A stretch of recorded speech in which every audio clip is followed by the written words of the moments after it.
May hostage lang ako, tatayo ako . Meron kasi pumunta dito at sinigita tayo. Sinigita kami. Hindi na rin nakakapakayan, ha? Gusto ka na? O, yan, ha? Okay. Ha? Magkapong para saan? Alam ka na, umaga pa lang. Good morning pa rin sa atin.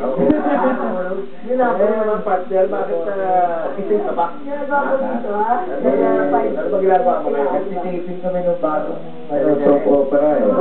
Isabela. Hindi ka na maabot, ang layo ko. Ha? Okay ba? Hindi. Ito ay hindi ka natin eh. Yan na rin ang bagong office day. Hindi ka ba? Expert lang ng quiz. Napalit ko yun, ha? Ryan, ha? Ay, salamat. Saka pwede ba ako mag-extra? Tagal na hindi ginagawa ka to eh.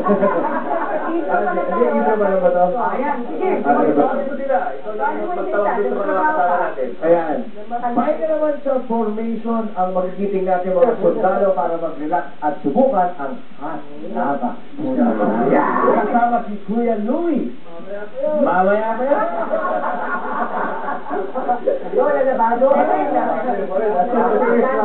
Nag-relax din si Kuya Kim at hindi muna natin makakasama ngayong araw pero ang mga animal tuloy ang banding. Ano si Kuya Dominic Ochoa? Ano hayop kaya ang harapin mo, Kuya Dom? Dom, kumusta ka dyan? Kuya Ryan! Magandang umaga, Kuya Ryan! Magandang umaga, Dom. Racket ka na naman, Kuya Ryan, ha? Uy, racket, eh siyempre. Ito. Wala kang makeup eh. Pare! Sino mo na, si Dominic. Okay na rin. Papatiin ko muna ang mga taong bayan. Ito po, hindi po ako si Kuya Kim. Ako po ang inyong Kuya Dominic at nandito po tayo ngayon. Live na live dito sa Lagoon area ng Manila Zoo. At syempre po mga kaibigan, tatalakayin po natin ang iba't ibang klase ng mga birds. Today, ang paborito po ni Ryan Agoncillo, ang iba't ibang klaseng ibon. Yan po, meron po tayong kakatu, yan, nakikita niyo sa black background. At syempre meron tayong blue and gold bakaw. Nandiyan din po ang eagle owl. At meron po tayong screech owl na makikita mamaya kung tayo sa swertein. Kailangan kasi medyo madilim pa para makita natin ang mga mata nitong owl na ito. Ngayon ako nakarinig doon, eagle na, owl pa. At syempre yan, nakikita po natin sa lagoon area ang ating mga buhaya. Hindi po sa buhay, kaya huwag po kayo mag-alala. Hindi po ako kakainin yan. Abangan niyo po yan ang ating adventure dito sa Manila Zoo.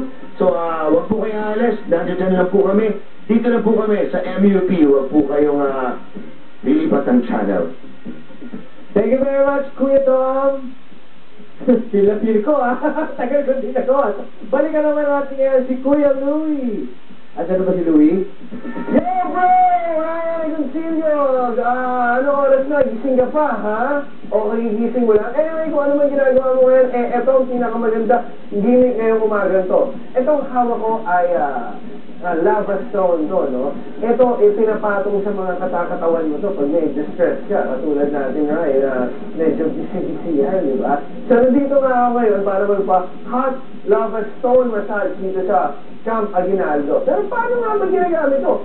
Ito parang simplify natin ang mga bagay-bagay. Itong batong to, binibake nila ng mainit na. Pag mainit na to, huhugutin nila at papatong sa katawan mo. Pero hindi sobrang init kasi ikaw ay mapapasok. Mainit na, alis na mga listeners, makakasama natin mga tropang sundalo dito sa Camp Aguinaldo at para naman makipagkwentuhan sa kanila kung paano ang bonding ng sundalo at ano ba ang ginagawa nila. At pinag-usapan nila pag nagpapamasahe sila dito sa Camp Aguinaldo. Lahat na yan sa pagmamalik ng inyong Kuya Louie Villaruz, ang Bangang Bayan, dito sa Magandang Umaga, Pilipinas. Take it away. Thank you very much, Louie. Parang sarap nito, eh. Sarap, mamasakal ko na tayo. Dominic, ito, dito. Hindi naman pwede mag-relax at pabayaan ang lagay ng trapiko araw-araw. Ang napakagandang si Ate Ida G. Ano ba, Ryan? Patunayan mong natulog ka na, ha? Kaya yung sinasabi yan. Anyway, kumusta ka na? Balita ko, may bonus, ha? Ha? Bonus na, may bonus. Kaya nga nagpunta rin ako. Ano ba? ayos ka. Ano ko ah. Hindi, ikaw Okay, naman. paparamdaman na sa amin. Tuloy mo lang yan. Wala nga, kaya nga babalik sa morning show. Nag-a-apply ka.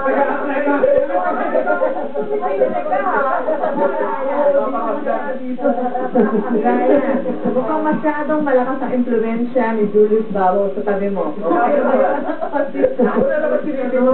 Kasalanan mo dyan, ay Miss Ice, pauwi na ako eh. Ano ba, matatraffic pa ako pauwi sa Wala Paranaque? na bang punta?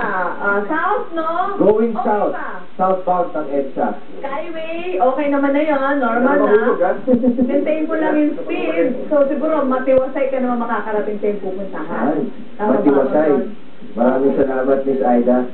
Okay. Sige, Ryan. Anyway, yung ating mga kapamilya ngayon, teka, dali mamaya tatanong kung ba't ako nakaganito. Magandang umaga muna mga kapamilya dyan sa studio at siyempre sa lahat po ng ating mga suking taga-subaybay. Magandang umaga po sa lahat ng mga motorista. Nako, yun pong aksidente na nangyari dito sa Skyway, sa initial na investigasyon, sinasabi na nawala ng control, well, initial pa naman po naman ito,